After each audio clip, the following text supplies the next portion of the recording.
چې چلته وی را دي شي ځوان شاعر دی خو زه په دې نه یم پوه چې دا ملګري دا دورې نه ورکوي ګرمي ډېره شوه عکسونه پړقوئ نور به تاسو څه کوئ جرمن لام ته خو نه ځو تلرو لکه بسم الله الرحمن الرحیم ډېره زیاته مننه کوم د پېښور د سید سالار د ملګرو چې دومره ښکلی خوندور پروګرام یې راجوړ کړو ما له پکې بلنه راکړه یو جهان مننه مشران ناست دي خبرې به خو ما له خو بس دغه خبرې وې چې ما وکړې شعرونه به درته یم زما چې څه کار دی هغه وکړم چې شعرونه داسې دي چې مینه دې ولیده په زړه کې د احساس ولیدو مینه دې ولیده په زړه کې د احساس ولیدو پولې دې ولیدې سینه کې دې بړاس ولیدو ستا نه مخکې چې شرابو نه توبه کړې وه هغه سړي سره مې بیا پرون ګیلاس ولیدو ستا نه مخکې چې شرابو نه توبه کړې وه هغه سړي سره مې بیا پرون ګیلاس ولیدو دواړه یو بل د نیمه شپه کې دواګانې غوښتې اعظم دړالې دی چې دواړو یو بل د نیمه شپه کې دواګانې غوښتې په یارانه کې مې سبا شانتې اخلاص ولیدو ډېره مننه دواړه یو بل د نیمه شپه کې دواګانې غوښتې په یارانه کې مې سبای شانتې اخلاص ولیدو او نښه د اختر چې د ریوار په لاس ترګړې مې وه هغه بنګړۍ مې د رقیب سره په لاس ولیدو یو څو نور زوړ غزل دی هغه ملګري راته په لاره باندې وي چې دغه غزل ووایي چې زوړ غزل دی چې زه پې تا بدنامو زه پې تا بدناموم او ته پې ما بدنامې کار دې په خپله کړی اوس پې مولا بدنامې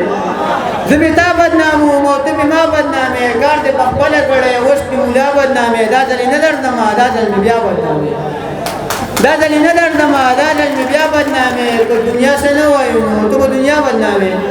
ته په تیارو کې اوسې سکې رڼا بدنامې ته په تیارو کې اوسې سکې رڼا بدنامې یکشت په خپله خورې هسې بلا بدنامې یکشت په خپله خورې هسې بلا بدنامې احسان په ځان مینې ښه نو اوس دا بدنامې اعظم منیري صاحب یو نظم دی چې زما ډېر زیات خوښ شوی دی او ما ورته ویلي وو خپل وایه ګلابه خپل نظم مې خوښ دی دغه نظم مې ډېر خوښ دی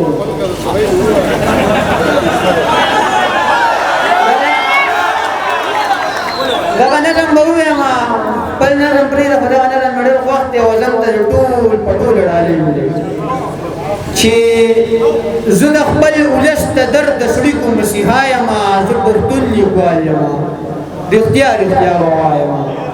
زه د خپل ولس د درد د سړي کوم مسیحا یمه زه پښتون لیکوال یم رښتیا رښتیا به وایم تل به په دې خاوره د سرو وینو ورځانې نه وي تل به دا ګل خاوره په سرو وینو حلوانې نه وي تل به پښتنو ته په دې خاوره ستومانې نه وي تل به په دې خاوره ستاسو زور نه وي خانې نه وي زه به پښتنو ته دغه لارې مسیحا یم زه پښتون لیکوال یم رښتیا رښتیا به وایم څو چې پښتانه ستا سازشونو ته دیوال نه وي څو چې د شعور په سرو سپینو مالامال نه وي څو چې ستا بېحسه ارادو ته د چا خیال نه وي څو چې پښتانه په بام ختلي د کمال نه وي زه به تر هغې د ترقۍ سندرې وایم زه پښتون لیکوال یم رښتیا رښتیا به وایم زه به د وطن د محبوبې ګل شونډې سرې ساتم زه به د ولس سړې سړې جذبې تودې ساتم تل به د شعور د رڼا ډکې پلوشې ساتم سترګو کې به اوښکې نه دا سترګې په ماشې ساتم زه د خوشحال زویه زلقام په مینه پایم زه پښتون لیکوال یم رښتیا رښتیا به وایم مانه د حالات د خپل تهذیب ترجماني غواړي مانه دا تهذیب لکه د ګل په شان ځواني غواړي مانه دا حالات زما په ګل خاوره سپرلي غواړي مانه دا سپرلي زما په ګل خاوره خاني غواړي زه به خپل تهذیب له ترقۍ په لوري بیا یم زه پښتون لیکوال یم رښتیا رښتیا به وایم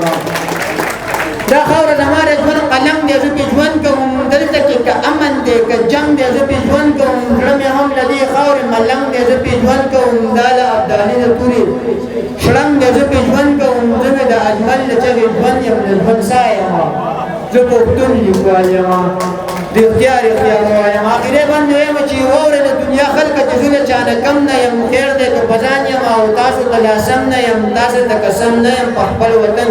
محکم نه یم ما خو اوده ویښ نه کړه نو بیا خو به اعظم نه یم ما خو اوده ویښ نه کړه نو بیا خو به اعظم نه یم زه د خپل رنځور رنځور ولس ته روانسا یم زه پښتون لیکوال یم رښتیا رښتیا به وایم صرف څلور شعر وایم که اجازه کړي